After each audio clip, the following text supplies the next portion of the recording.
Two babies and two daddies, but only one mom.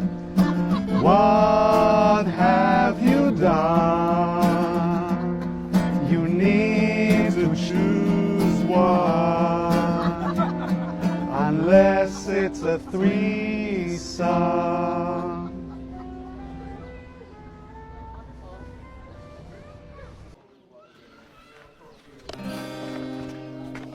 Look at this couple sitting right here.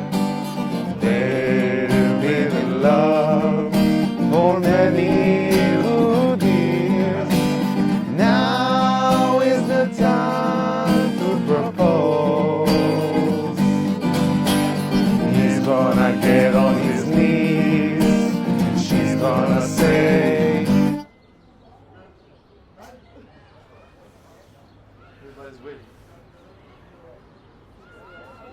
she said, yeah.